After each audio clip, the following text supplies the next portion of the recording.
Section 3.1 is exponential functions. So we'll start with more or less an algebraic review of exponential functions, both how to graph them, some of the laws in dealing with exponential functions, rules of calculation with them.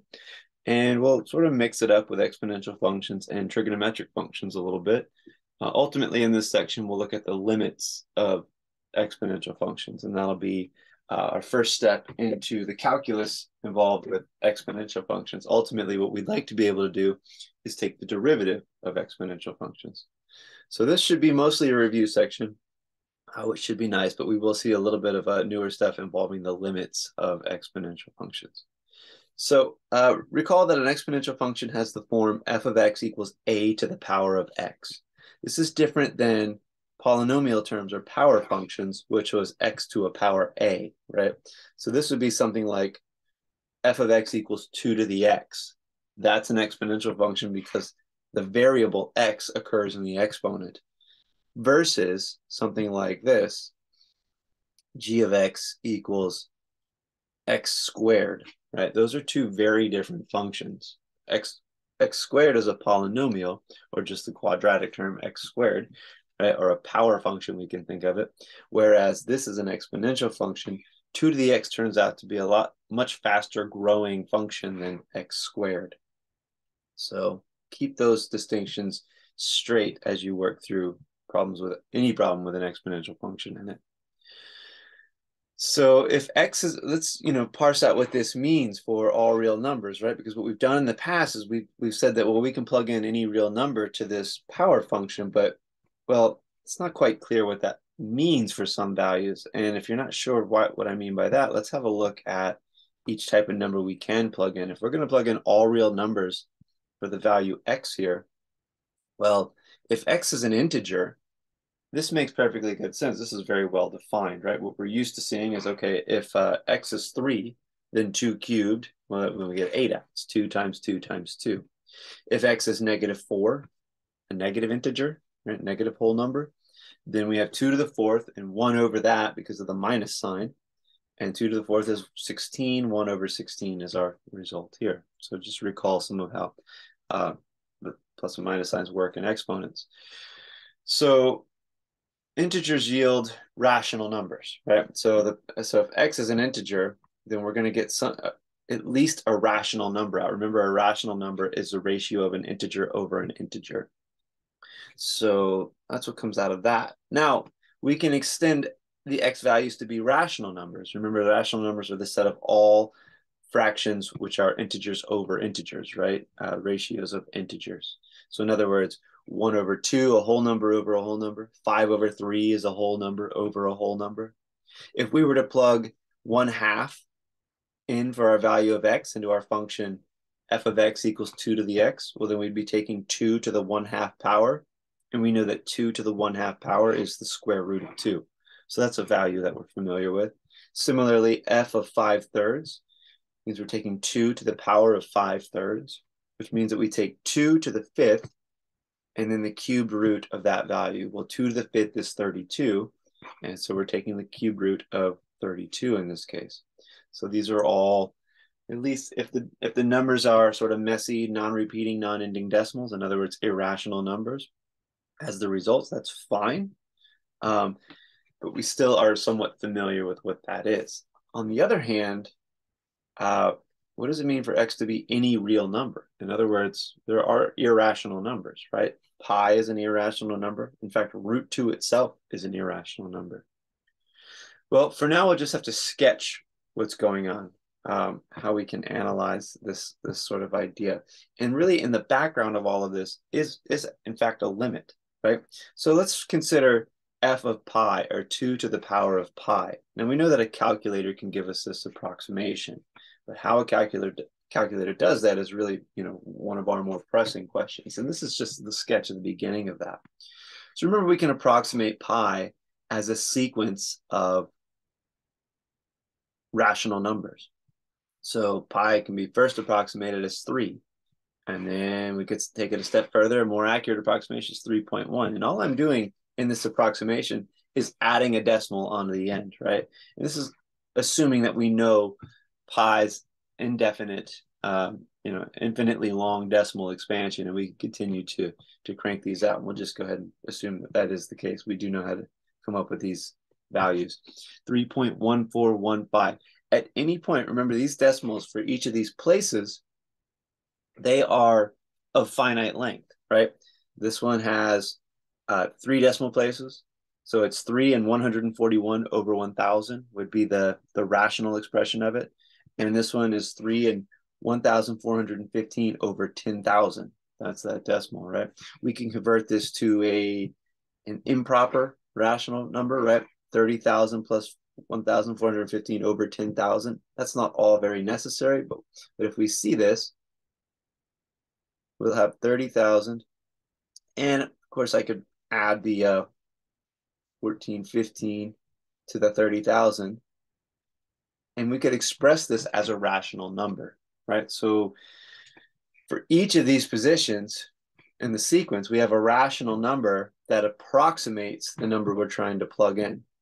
So what we can do is we can say, well, we can continue to approximate this 2 to the pi value as 2 to the, maybe I'll use the value I just came up with, 31,415 over 10,000.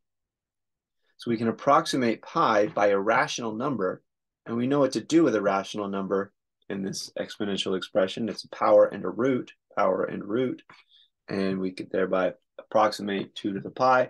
If we wanted a more accurate approximation than whatever this yields, we could continue to expand pi as a sequence of its decimal places, right? We could go to the next, the 5th decimal place in the next term in this sequence and continue to do that. So that's roughly how this goes about. And then what is 2 to the pi equal to? Firmly, well, 2 to the pi is equal to the limit of the terms in this sequence, 2 to the power of the limit of the terms in this sequence, right? So we have a way of, in a limit, defining what 2 to the pi is, or at least sketching what it might be. We'll have a better method for this later on, but for now, this is just a nice intuitive look at it. We could do something similar for the square root of 2 as well, 2 to the power of root 2. We'd have to recall the square root of 2, which is 1.414, something like that, I believe, and we could do a similar situation. We could approximate it, and that's maybe one way that we could tell a calculator to come up with these values for us. So we'll let that irrational number case sort of slide here, right? We'll just believe that this process can work out and that we can determine the value of 2 to the, any exponential base to an irrational number. So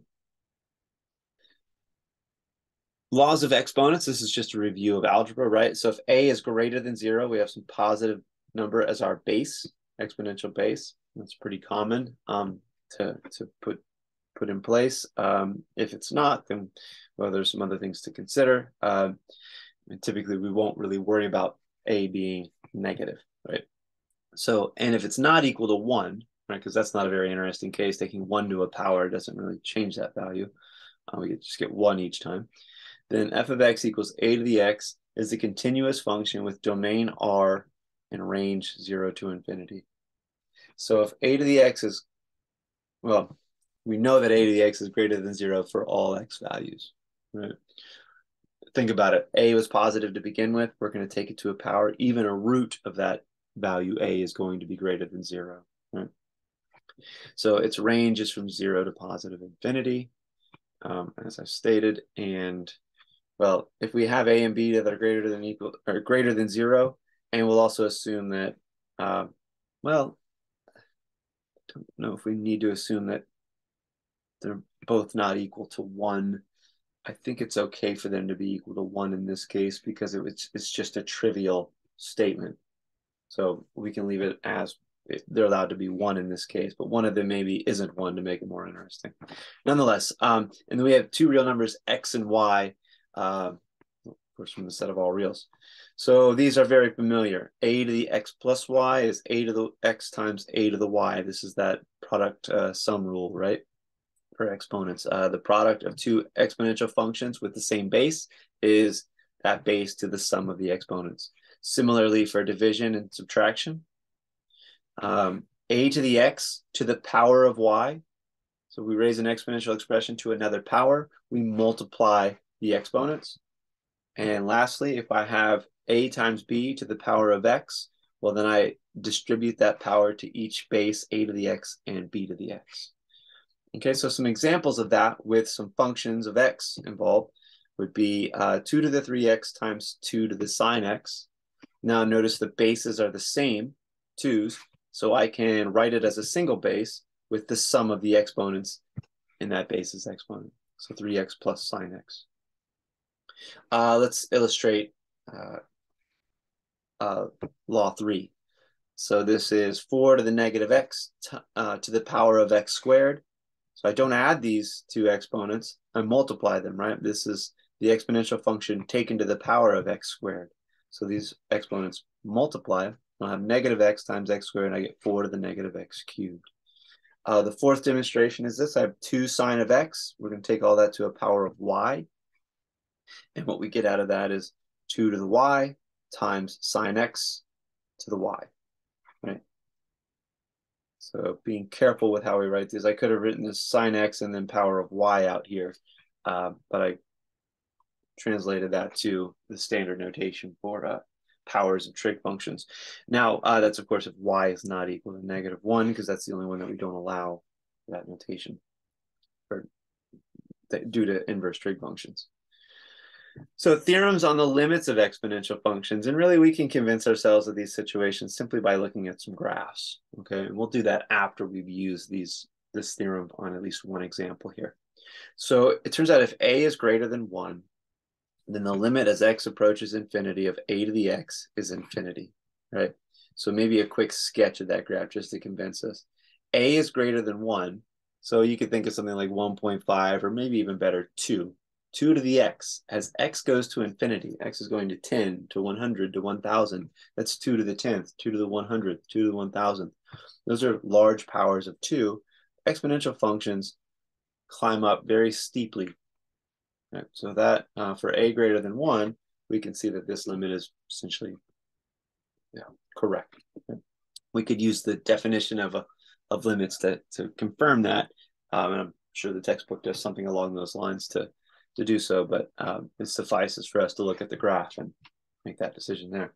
On the other hand, for a greater than 1, as x goes to negative infinity, a to the x is equal to 0. So remember that the other tail end of this function, the exponential function, on the right, it climbs up skyward, right? On the left, it really flattens out and approaches the x-axis. And that's because if we're plugging in negative x values, x is going to negative infinity, well, then we're flipping over that base a. Well, if a was greater than 1, say it's something like 2, then we have 1 over 2 to the power of x now. Right? So the negative drops out because it's flipped 2 over, and we have 1 over 2 to the power of 3, 1 over 2 to the power of 10, 1 over 2 to the power of 100. That's 1/2 to the 100 power. Well, 1/2 times 1/2 is 1/4. 1/2 cubed is 1/8, right? Those are only getting smaller. So that's why we have this fact here. Or that's the intuition for this fact here. Okay, so if a is between 0 and 1, everything flips around, right? This is our fraction case, right? And this one doesn't happen because we're going to negative infinity. This one happens because a is already a fraction, say something like 1/2 or 3/4 to be more general, or any number between 0 and 1. Well, as x goes to infinity, we're thinking about, again, well, that's 1/2 as our example. And x is getting larger and larger. Well, 1/2 to the 10th, 1/2 to the 100th. Those numbers are shrinking. This is approaching 0. Again, this is just the intuitive approach of these. We could prove this through the definitions of limits, but we leave that as an exercise or just something to view in the textbook. Now, on the opposite side, as x goes to negative infinity, a to the x goes to infinity. Again, that's because this is 1/2. A is 1/2, for example. And if x is negative, which it will be approaching negative infinity, well, then we flip 1/2 over and we have 2 to the power of x. Well, that's 2 to the 10th, 2 to the 100th. So that one's growing larger and larger. So in other words, this graph looks like this for a less than 0. Or sorry, less than 1. So that's the key concept to keep in mind here. So yeah, now let's have a look at evaluating limits of exponential functions, right? So we're jumping right into the calculus of this, talking about these limits. Well, remember, I can use a sum law here, provided that the limit of this number exists, or this function exists, and the limit of this function exists, and this limit is as x approaches infinity. So I'll write each one off to the side just to be careful with it. The limit as x approaches infinity of 4 to the negative x. Well, I can check some things. I see that 4 is greater than 1. Since 4 is greater than 1, I can use these rules up here. X is approaching infinity. This is looking good, except now let's look at one thing. There's a negative x here. Okay, I don't have a negative x in my expressions. So I have to pause and rethink this. What does the negative x actually mean or do to this exponential expression? Well, remember, 4 to the negative 1, or 4 to the negative x, I can write this as a step here. 4 to the negative x is actually 4 to the negative 1 to the power of x. There's an in-between step here that's sort of hidden, right? Well, that's because this situation here tells me that I'm going to multiply the exponent -1 times x and get negative x and get what I started with. So this works out correctly. And now I know what to do with this. 4 to the negative 1 is actually 1/4. That's the reciprocal of that base 4. So now I have 1/4 to the power of x. And I realize I'm not dealing with the first case, thanks to that negative exponent. I'm dealing with this case. So that being the situation, I need to look along these lines. 1/4 is my base a. X is going to positive infinity. And the rule tells me this then, right? Or what we might remember from a graph of this, or thinking about it intuitively, this is going to go to 0. So this one does exist. This limit here exists. So we're able to evaluate that one. And of course, the other limit as x goes to positive infinity is just 10. It's the limit of a constant. So each limit exists. I can use my sum rule to take their limit overall, and that's to split them up, right? One limit of one plus limit of the other. And I've got 0 plus 10 as my limit. So these follow more or less with the limit laws and these new sort of definitions right here. Another way that you might have seen this is to realize that, well, this is going to negative x as x goes to infinity. Well, negative x is going to approach negative infinity. So the other option is to rewrite this. This is just an interesting fact, right? We could rewrite this as the limit as x goes to negative infinity of 4 to the x, right? Because now the exponent is still going to negative infinity, just like it is here, right? Negative x and x going to infinity gives us a negative infinity in here that we're approaching, I should say. So effectively, it's the same thing. Well, now we're back at the uppercase here where a is greater than 1, and we can use this fact, and we get the same result, right? So these are really just reciprocal results from each other. That's a nice way to see that. Okay, that's sort of some mental flexibility for these problems. So now let's kind of go back and we want to introduce that number e that we've used back in at least in algebra, probably a little bit in trigonometry. So this is one of the most important exponential bases in calculus. It's actually one of the most convenient as well, and we'll see that later. It's this real number e. Well, remember how we talked about expanding pi as a sequence of rational numbers, and then taking the limit of that? Well, this is essentially how we're defining e in this case, right? E is defined as this limit, right? If we ever wondered what that number was, it was just some button on the calculator, some special value that kind of showed up. It has a place similar to pi, right? Pi shows up because it's the ratio of a circle's circumference to its diameter, which is an irrational number. And e, well, it's specifically the irrational number pi. Well, this one very similarly is some irrational number that shows up from this limit right here. So notice that every step of the way, if we plug in x equals 1, or even, even it looks like, rational numbers of the form 1/2, 1/4, 1/8. We're looking at powers of 2 in the denominator. We get out rational numbers that are approximating e. So we have sort of the same game going on. Okay. Um, we can check this. We can look at a calculator and just push e, and we'll see that e is approximately 2.71, and then so on for all its decimals. Well, we can check this by plugging in values of x. X is going to 0, so we'll try 1, then we'll try 1/2, then 1/4, and those, of course, are approaching 0. We can approach 0 in other ways, 1, 1/3, 1/9 if we wanted. What we see here when x is 1 is that we have 1 plus 1 over 1, or to the power of 1 over 1. That's what the formula tells us to do, and that's just, of course, 2 to the first power, which is just 2.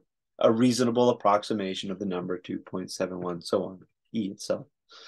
Okay, when x is 1/2, we're getting a little closer to 0. We have 1 plus 1/2 to the power of 1 over 1/2. Well, that's 3 over 2 squared, once we resolve that complex fraction. And that's 9 over 4, and 9 over 4 is 2 1/4. Okay, so I chose the powers of 2 in the denominator here to approach 0, just because they're fairly easy numbers to calculate with. We could do a 1/8 here if we wanted to as well. But 1 plus 1/4 to the power of 1 over 1/4. This comes out to 5/4 to the power of 4, again, resolving the complex fraction there. And we have 625 over 256. And then we could write down, what that is, and we'll see that we're probably getting closer we're closer to 2.71 than 2.25 was, and so on to get approximations of e. But e is exactly this number in the limit. And this is going to come back to be a handy feature when we start to talk about the derivative of e. So let's remind ourselves what the graph of this exponential function y equals e to the x looks like. Y equals e to the negative x, y equals 8 to the x, right? And so on, because that's a worthwhile thing to recall, and just to kind of convince ourselves of these limits. It'll turn out that e to the x and 8 to the x aren't too dissimilar, and we'll see why that is in our graph here. So I've already graphed 2 of these. I've graphed y equals e to the x, and that's, of course, the red curve that we see here. And that's exactly what we've been talking about, right? E, remember, is approximately 2.71 or so, something like that, right? So it's when x is 1, e to the 1 is itself, and we get some number here that's about 2.718, right? It's getting pretty close to it. It's just a decimal approximation of it. And as we move to the right, this base of 2 point something shoots upward, right? It gets larger and larger because we're putting in larger powers. So we go to the left, we have negative exponents. That's flipping over 2.7, right? So we have 1 over 2.7 to these powers, and that's shrinking those outputs down, right? You can try putting together a table to convince yourself of that. When we have e to the negative x, right, that's this blue curve, it's the opposite. Well, it's because the negative side's canceling the negatives here, making them positive, and it makes these positive exponents negative, and that causes the shrinking to switch. So remember, if you change the sign of an x value from plus to minus in a function like this, you flip it or you reflect it about the y-axis. That's essentially all that happens. Let's add another function to make sure nothing's too weird here. 8 to the x. And this is our green curve, right? So I'll turn off the blue one and get it out of the way. Well, the green curve is, well, it's very similar to e to the x. It's just a bit steeper, right? And what will turn out later on, and when we look at logarithms, we might pause to convince ourselves of this, but y equals 8 to the x is really no different from e to the x. It's just a constant multiple different from e to the x, right? So they're really just factors of each other. And maybe we'll see that later on. But in other words, the shape is still the same. And that's the key thing to keep in mind. Notice both of these functions go through the point 0, 1, right? Because when I plug in 0 to either one of them, e to the x or 8 to the x, I'm going to get that base to the 0 power. I'm going to get a 1 out. That's even true for e to the negative x. And then our last function to look at is y equals 8 to the negative x. And again, hardly different. I think this is a purple colored function, perhaps. It's this one here. It's steeper than e to the negative x, again, because the base 8 is larger. So if I used a number smaller than e to the x or e to the negative x, or a number smaller than e, then I'd have a flatter curve. So maybe I'll add one more, and hopefully we don't go into the realm of color blindness to see what's what here. I'll have 2 to the x. Oh, that's a nice easy one to distinguish. 2 is the smallest base, and it's the flattest curve. It's underneath all the other ones on the right. Notice on the left, it's above because it doesn't shrink as fast. It doesn't, I guess, diminish as fast. Its values don't decrease as fast. So there we go. Those are, and essentially exponential functions will all look the same based on a positive or negative power of x. I suppose one other thing we should see is this. Let me put in parentheses 1 over 2 and see what that does to us. That just flips it around, right? Because 1 over 2 is really 2 to the negative 1, which is 2 to the negative x. So all I did was reflect 2 to the x, right? So this is the case when we have a base that's less than 1 but greater than 0. Okay, so those are, I definitely encourage students to use Desmos every now and then when they're trying to learn the limits of these functions. So let's look at the limit of e to the x as x goes to infinity. That's this way on the right x-axis, and this is moving upward. So yeah, that limit is infinity.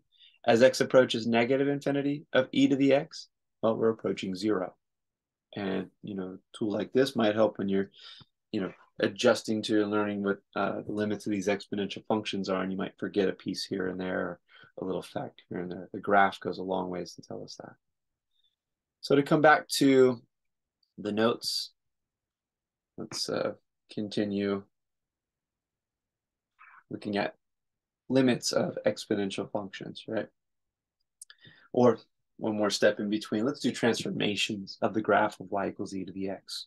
So these are a little bit stranger than what you've dealt with in the past. We're all familiar with how to translate a function and transform the graph of a function. You take your base function, y equals e to the x, and then you'll know, if it's e to the x plus 2 in the exponent, then you can shift to the left by 2, right? You know all your shift rules. If it's e to the x and then plus 2 on the base, then you're going to shift it up by 2, right? All these little rules are pretty straightforward. Now, let's do this backwards. Of course, let's really test our understanding of this a little bit further. So we're going to start with the equation y equals e to the x. We want to find the resulting equation of the graph that results from this transformation. So this is backwards from what you used to do, right? And this is just to kind of further our understanding of these situations and these functions. So I'm going to reflect y equals e to the x about the line y equals 4. So I remember what the graph of y equals e to the x looks like. It's this, right? So I sketch that first. The rest of this is, we'll piece it together as we go. But I'm going to reflect the line around y equals 4. Well, or reflect the curve around y equals 4. So I sketch the line y equals 4 here. And I realize that, okay, reflecting it about this line, its point that intersects it's going to remain the same, and the blue curve is going to reflect up here and be this new red curve. Okay. Well, what's a function that looks like this red curve, right? How does this thing come about? What is that going to look like? Well, that's y equals e to the negative x, or y equals negative e to the x. What I mean to say here. So in other words, for this blue curve to point downward, I just have to multiply it by a negative sign, and that reflects it about the y-axis. So reflection about any horizontal line means I'm going to turn my function negative because it's going to point it down like this. It's going to look just like, these two curves will look just like each other thanks to this reflection. So the process of getting this curve means I'm going to have a negative against my exponential function, right? So negative e to the x. But if I just wrote y equals negative e to the x, I'd only have this curve, and I wouldn't have this one. So what do we have to remember? Y equals e to the x has a horizontal asymptote of y equals 0, right? The x-axis right here. Okay, well, when we reflect it, there's a distance 4 here that's going to be honored here, right? It's going to be consistent, right? It's going to be preserved when we rotate. So if we have two lengths of 4 here. That means our what used to be our horizontal asymptote at y equals 0 is now going to be a horizontal asymptote at y equals 8. And that's how we get our last piece. This function needs to shift up so that its horizontal asymptote is no longer at y equals 0, but at y equals 8. It needs to shift up 8 units. So we're going to add 8 to y equals negative e to the x to get our function g of x, our unknown equation of this curve. And there we have it. We could graph that in Desmos to further confirm that that's the case. And then we could also graph y equals e to the x, and we could see, and maybe even graph the line y equals 4 and see that we've actually nailed this right on. But I've graphed it by hand here, and it should be convincing enough. Or I'm convinced, I should say. So let's reflect the line about the line. Let's reflect the function about the line x equals 2. So remember again, we're starting with the function y equals e to the x. We're going to reflect it about the line x equals 2. It's a vertical line now. And well, what happens if I reflect y equals e to the x about a vertical line? Well, let's just reflect it about x equals 0, the y-axis, right? Well, what does that do? That gives me this version of the curve. And that's just e to the negative x, right? So reflecting e to the x, y equals e to the x around the vertical asymptote x equals 0, sorry, the vertical line x equals 0, or the y-axis, gives me its opposite, y equals e to the negative x. So this curve looks like what our rotation about, or reflection about x equals 2 looks like, right? It's got the same orientation. So in other words, this curve that we know graphically is the reflection of this curve about x equals 2. We know that it's shaped just like y equals e to the negative x. It has to be. Right? We've kept this rigid and just reflected it about x equals 2. But this one's been shifted by 2, right? Well, in this case, we can either reason out how that shift comes about and what that means, what the value should be, or better yet, we can realize that we have a point that we can reliably use on this graph, right? So I know that y equals e to the x intersects this curve here at the line x equals 2, because that's where we reflected it after all. It has to, its reflection point on the line is the same point for both functions. So that being the case, we know that the point 2, x equals 2, e squared is a point on this curve h of x. So we can use that information because what we know about h of x is that it is e to the negative x, right? It is this curve, e to the negative x, with some shift. It's been shifted over by some amount to the right. We just need to determine what that is. And in order to do so, well, we just say e to the negative x plus some shift term. That's shifted us to the right somehow. Okay. So since I know this curve, this point is on the curve, and I need to find what this value a is for my shift, I can just plug these in. My y value is e squared. H of x is e squared. And that's when h is evaluated at 2. So x is going to be 2 in this, right? Just like the coordinate tells me. I'm e to the negative 2 plus a. So I have e squared equals e to the negative 2 plus a.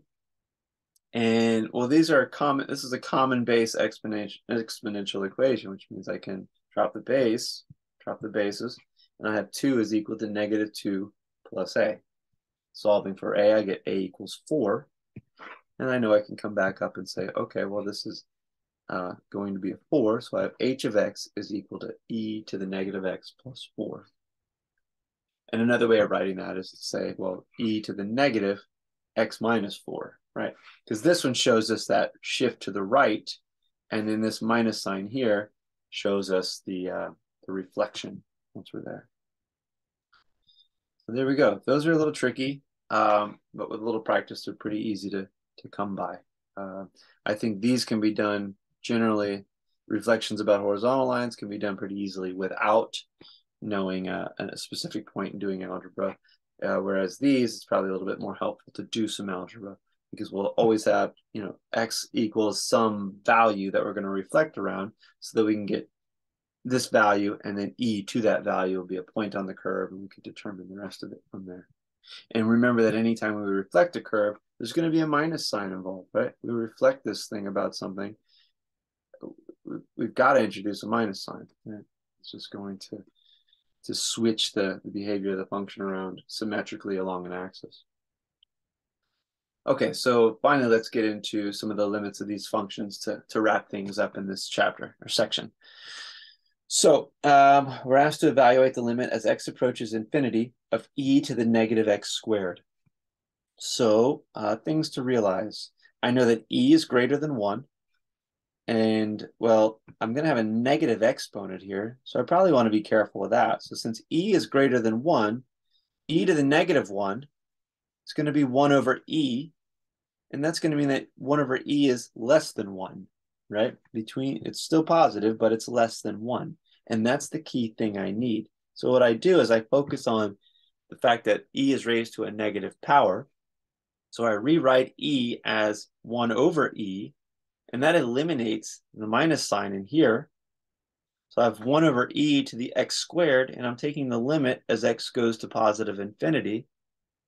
And if we go back and look, well, 1 over e is less than 1. This exponent is running off to infinity, or I can even use a substitution, y equals x squared, and I'll note that the limit as x approaches infinity of y is the limit as x approaches infinity of x squared, which is just infinity. So then I'm able to say very exactly, in this case, that I have a case that I'm completely familiar with from a few pages ago. Y is running to infinity. This number, 1 over e, is less than 1, but greater than 0. And I'm taking it to the power of y, which is going to infinity, so I have 0 is the output of that. But we don't need the substitution typically. We can normally look here and say, okay, this number is less than 1, and my exponent is running off to infinity, and that means I'm going to get a 0 out of this. But to be very thorough and use the rules and sort of derive it all for us to see, there we have it. Sort of explain why it's happening. Typically, we can go from here to here pretty swiftly once we get the hang of these. But do be careful because you can make mistakes in that process as you learn these. Okay, the limit of this ratio, x approaches infinity, of 2 plus 10 to the x over 3 minus 10 to the x. Well, we're at a bit of an impasse here, right? This is not a polynomial, so we don't quite have a rule for it yet. But what we look at and realize is that, well, this seems to be very similar to this. And 2 and 3 are constants in the numerator and denominator, so they're not really changing much. And over time, over x values that get larger and larger, this 10 to the x and this negative 10 to the x are going to take over this limit, the value coming out of this function and its limit. So they're going to be sort of the dominant terms. So just like we did back in when we learn limits of rational functions, we look at the dominant term in the exponent, which happens to be 10 to the x. Coincidentally, it's the same as the numerator. And we'll divide numerator and denominator by that dominant term from the denominator. And what we get from this is, well, 2 over 10 to the x plus 1, right? These two terms times this fraction. And remember, this is also a form of 1 overall, so this does not change the value of my limit. It just helps me to evaluate it. And this is 3 over 10 to the x minus 1 for these two. And what we see here is that this is going to be driven to 0, right? I might need to write that down somewhere. But this is driven to 0, this is driven to 0, and I have 1 over negative 1, and I get negative 1. And that should feel a little bit familiar.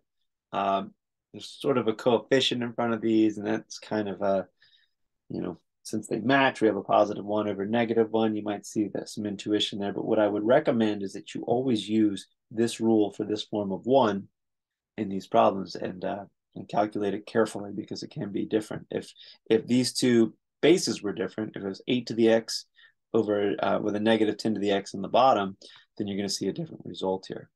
But let me show you the detail that you don't see in this example. We just sort of tacitly wrote down that this was 0 as x goes to infinity. Let's confirm that real quick. I'll do one of them, and leave the other one as an exercise because it's very similar. 10 to the x. Oops. So there are a couple ways I might see this, right? How do I know that this thing goes to 0? Well, I want to put it in the form of one of the rules I had previously. I'll factor a 2 out and see if this works. If this resulting limit's well defined, then this was okay to do. I have 1 over 10 to the x, which is really 2 times the limit as x goes to infinity of 1 over 10 to the power of x. Right? 1 to the x is just 1. Right? So I can factor that out and write it as this. Now I see I have an a that's less than 1. That's 1/10. And x is going to infinity. And I can look back at my table and realize, oh yeah, that limit is good. That's 0, right? It's 1/10 to larger and larger powers of x that are positive, and I'm just going to get a number that's closer and closer to 0. So this all comes out to 0 here. So there's the details behind that, and it's the same for 3 over 10 to the x as well. So continuing, we have one last sort of tricky one, and that's this limit as x goes to infinity of e to the negative 2x cosine x. This one should really probably give us some hint, right? Just looking at it, we have a trig function and a limit. The squeeze theorem often comes up for these. Sine or cosine and a limit, we can often think about the squeeze theorem. And intuitively, just kind of giving ourselves some, you know, some sense of our answer, right? We know that e to the negative 2x should approach 0 as x approaches infinity, right? This is that x approaching negative infinity case. One way we can think about that as well, right? Or you just remember what the shape of a curve like this looks like. It's this, more or less, right? So as we approach infinity, it's approaching 0. That's a nice way to do it. So it should be driving all of this to 0, but we really can't just say, well, this goes to 0, so this has to follow, right? We've got to show that. We've got to prove that. So remember that cosine of x is bounded by -1 and +1 on both sides. It's never larger than 1. It's never smaller than -1. And this starts to set us up for the squeeze theorem, right? Because now I just want to make this term look like this term, the middle term look like our given function, and then see what results from that. Well, if I multiply both sides of this equation by e to the negative 2x, well, now I've constructed that. My middle term now looks like the function I'm trying to take the limit of. And that's really the heart of how you apply the squeeze theorem, right? So now I've got this thing in a good place. I can look at the limit of this function. I can look at the limit of this function. And if these two limits are equal as x approaches infinity, well, then I can use the squeeze theorem to say what the limit of this function is. It's one in the middle.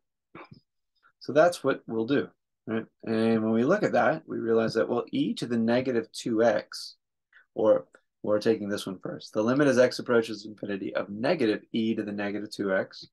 Well, if it exists, then we can factor the minus sign out. So we'll do that, see if it exists. And so far, so good, right? E to the negative 2x as x goes to infinity. What does the minus sign do? Right, well, the minus sign is, it flips e into it takes the reciprocal of e.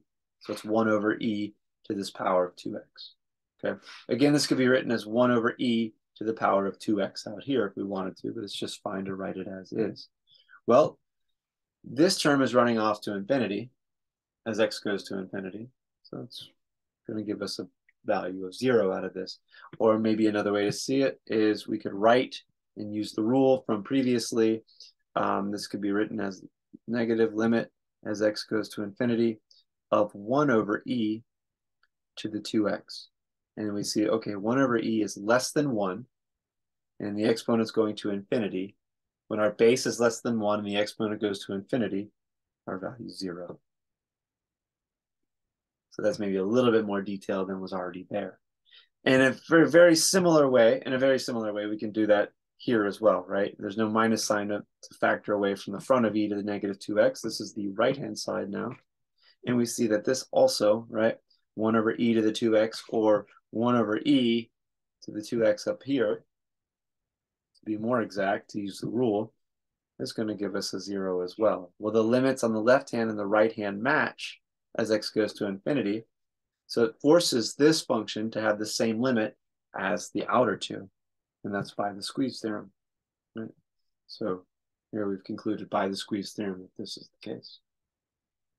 So there we have it. All the old tools of limits come back to bear. Remember, we can use the limit laws so long as the individual or the decomposed limits themselves exist. They're well defined.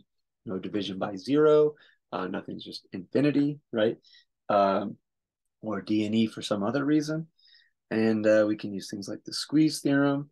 And really at heart, all we're using each time in an exponential limit is this set of rules right here. Right? We might need to manipulate our expressions a little bit to get from one to the other, but notice that these are actually sort of analogs of each other. We've shown how we can flip things around with negative exponents and whatnot to show that each of these is essentially the same set of rules, just rephrased for different bases. So that's it. We'll go on to talk about derivatives of exponential functions in subsequent sections, but for now we need to master the limits and the graphs of these functions.